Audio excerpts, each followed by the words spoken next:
Welcome to the semifinals. LeBron James turned back the clock in round one, scoring over 23 points a game in the 6-game series win over Houston. J.J. Redick's team did their job on the road in clinching the game, holding the Rockets to just 78 points in Game 6. But it's a tough test in round two. The top-seeded defending champion Thunder, led by that man, the reigning MVP, Shai Gilgeous-Alexander.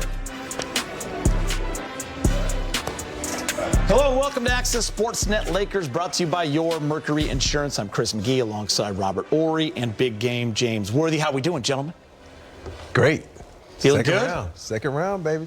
Let's go, man. It's playoffs. It's playoffs. And if you've been there before, Rob and I've been there. Gita, you've been there as a fan, as a reporter. No doubt. Crazy fan. It's just it's an internal clock. Yes. I'm 65. And it's something about the playoffs, especially this series, you know, being an underdog and having a team that's fought their way to having some chemistry despite injuries. Yep. It's a fun story, man. I'm looking forward to it. It's going to be a lot of fun, and the playoff bracket is updated and rolling along because round two started last night. And let's take a look at it. The Pistons and Cavs are playing right now. How about Philly coming off that 3-1 deficit, 3 wins in a row over Boston, winning in the Garden in Game 7. Hold on. What did they get, Jay? They got that Celtic ass, and they got it good.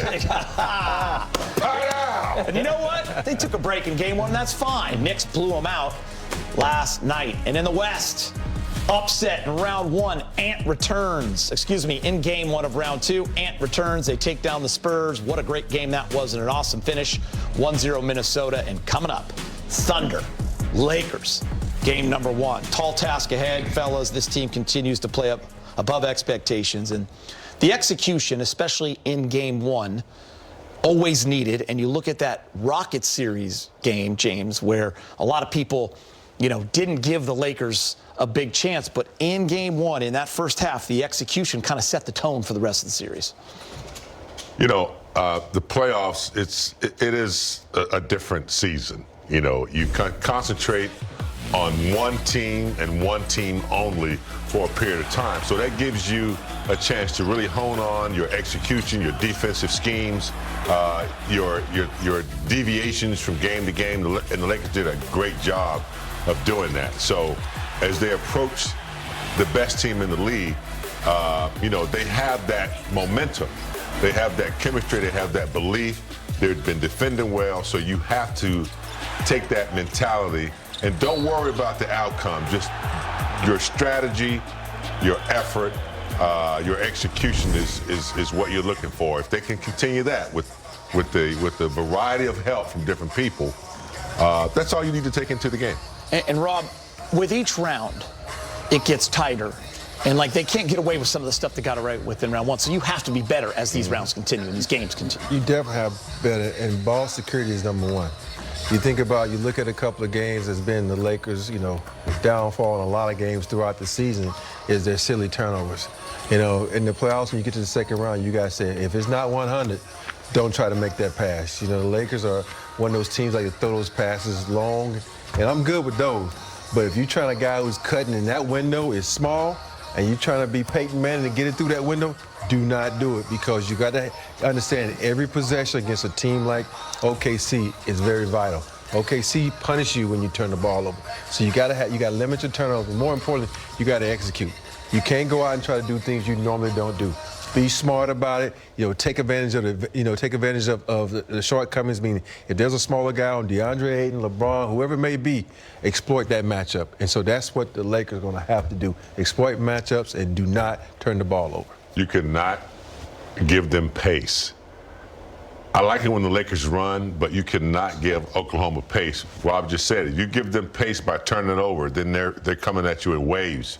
So they got to take care of the ball. They cannot play 24 seconds of good defense and give up an offensive rebound. That's what guys like, Hayes, Ayton, Brewer, they're going to have to really get in there and buckle down and fight for those. So it's going to be the little things. You can't make a lot of mistakes against Oklahoma. You cannot. All right, let's take a look at the postseason numbers for the two stars on the court. LeBron James and SGA. LeBron averaged 23 points, 7.2 rebounds, 8.3 assists and 1.3 steals. While the reigning MVP, SGA, led the Thunder to a sweep of the Suns. He averaged 34 points per game on 55% shooting, along with 8 assists. So the Lakers, Rob, they've really struggled against OKC in the regular season. All 4 games a sweep, losing by an average of 29 points. They're one of the biggest underdogs you're going to see in the second round of the playoffs because of what happened in the regular season. What will they need to do to steal game 1 in OKC? Understand they're going to get punched in the mouth. And it's how you bob and weave and then punch back. But you come with haymakers. Because this OKC team is a young team. They feel like they can beat everybody in the world. So they're going to come at you in waves. You got to surf those waves and understand you got to ride it out and don't panic. Because some teams will come out, they might make 4 threes in a way, and you come down and you make a 3. No, you get a bucket. It's not about matching 3 for 3. It's about getting buckets and staying within that range. If you can stay within that range and understand that this team, it can be defeated.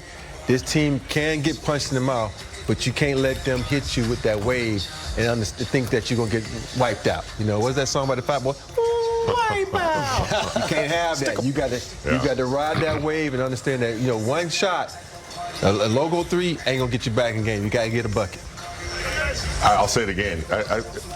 The wave you can't let them have. And by doing that, I think you got to slow it down. Don't do anything that, you know, don't take risk. Rob just said it. You cannot take risk. If you get the possession, slow it down, expose them on the defensive end. Make them play. Try to make them work as hard as possible. Play smart. Collective rebounding. No one leaves until you get the ball. And you know, I wouldn't mind seeing Marcus Smart one time knock Shea's hand, that little push that he does, like the first play, just knock it down to let the referees know that, you know, he's pushing off. Just, you got to play, not mind tricks, but you got to play physical, you got to play, and it's got to be done in ways. I wouldn't mind seeing Vanderbilt, I wouldn't mind seeing Smith Jr., I don't care, Dalton, I'll bring them all in there in ways if they knocking down shots and just attack Oklahoma in many areas as you could. Now, Rockets, great defensive team, long, athletic. Nowhere near them offensively. Not going to say that, but could that have prepped them a little bit for this series? It could, because you think about the Rockets last game, they 6'9" across the board. You know, they point guard is 6'9". Only one was a little fella, you know, from Kentucky. Yeah, but you got to understand, like, this team right here, you got Lou Dort is how they go. Then you got Caruso who comes out.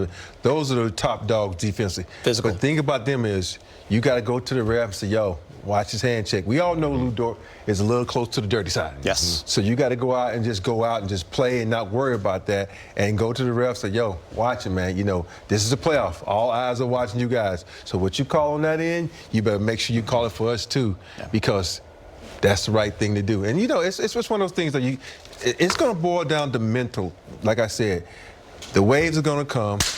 Are you able to stick with this, and are you able to understand that, you know, it's going to happen, but stay in the game? That's what you got to do.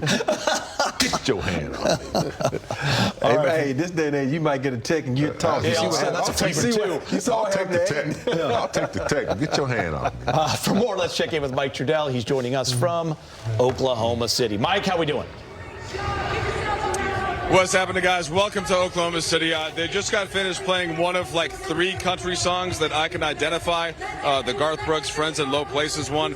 So that made me feel pretty good. Not usually my area of expertise, but part of the mindset out here, the Lakers out shooting on the court. And J.J. Redick, of course, not thinking about music, just figuring out how is his team going to go against the defending champions, a team that, of course, he called one of the best, and you see the statistics back this up, all time when you measure up just what they did in the regular season coming off of the time.